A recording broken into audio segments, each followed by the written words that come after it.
You are. Okay. Hi, my name is Tawny, and today I'm doing a speech on ALS. For those of you that may not know what ALS is, it's a neuromuscular disease by the name of amyotrophic lateral sclerosis, and it's also known as Lou Gehrig's disease.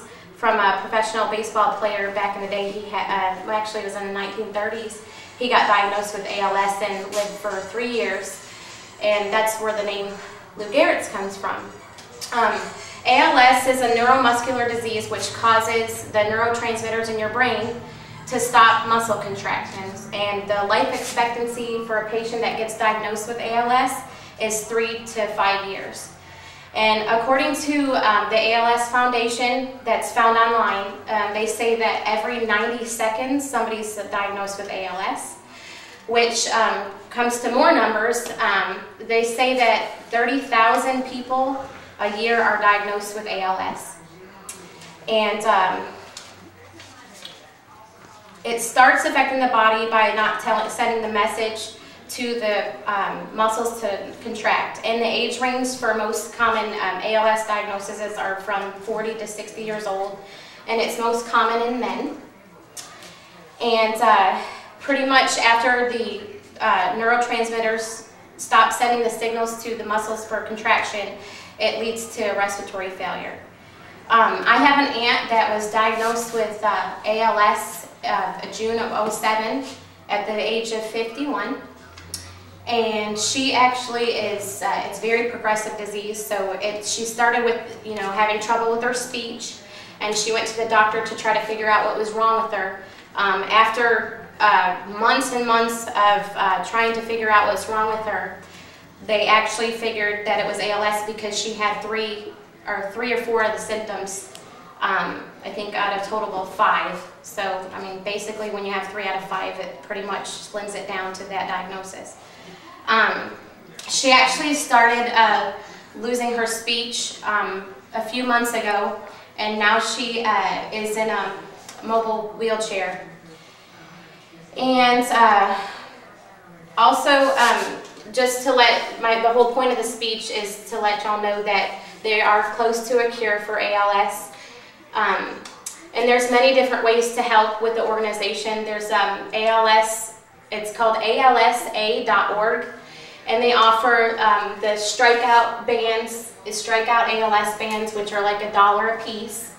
And they also offer a Walk to Defeat ALS, which is also from the same ALS association, which usually they do, you could get on the website and put in your zip code, and it'll show you what the dates are for the walk, and it's usually around the fall, so October, November.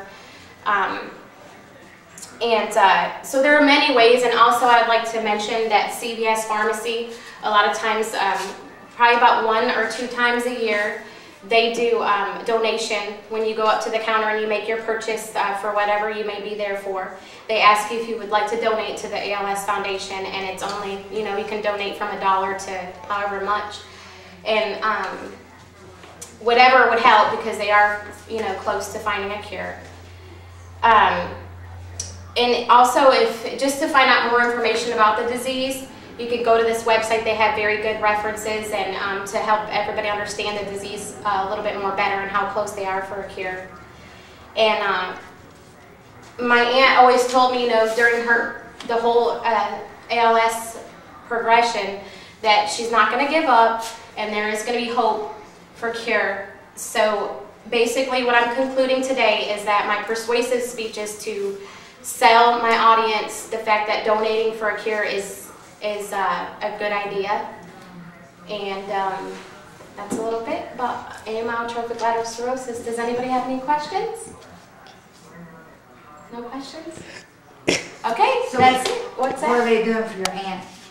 They are actually, she's in a study for my Mayo Clinic is actually doing a study for the diaphragm contraction electrode machine.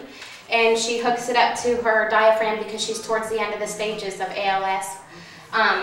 She hooks it up to her diaphragm muscle, which makes it contract, and she has to do that 3 times a day to help her with her breathing. So right now she's doing fairly well, and most ALS survivors don't get a chance to do this study, so this is an opportunity for her to you know, prolong her life. So, and that's it. What, if someone gets ALS, do they have a chance of survival, or is it? Absolutely. There's a lot of stories, especially on the ALS Association website. There's a lot of success stories. There's actually a patient on there. It's a male. He was diagnosed at a very young age. I think he was he was in his late 30s, and he actually is still living, and he's 65. So it just depends on how severe the ALS is, and usually it's pretty progressive. So basically, he's a lucky story, and we're hoping that they do find a cure so my aunt can live a little bit longer. She's still a baby. So without a cure, basically, you really don't have a chance of going right, very long. Because basically it's just a medication that they're trying to find, with the receptors and everything, finding, the neurotransmitter that's going to actually prevent your body from recognizing, the cell is bad when it's really good. It's going against your own body. So that's why they call it the autoimmune system, because it's going in your favor. So. Are they close to a cure? Absolutely, they are, and it's medicine. And like I said, any other information for the ALSA, I don't really know much about it, but I do know that they are close to a cure. As far as my research and my aunt's stories, that it's basically the medication is where they're going with the cure. So. Well, let's donate. All right, let's do it. Any money is good money, all right? All right, that's it for my speech. Thank you, and have a great day.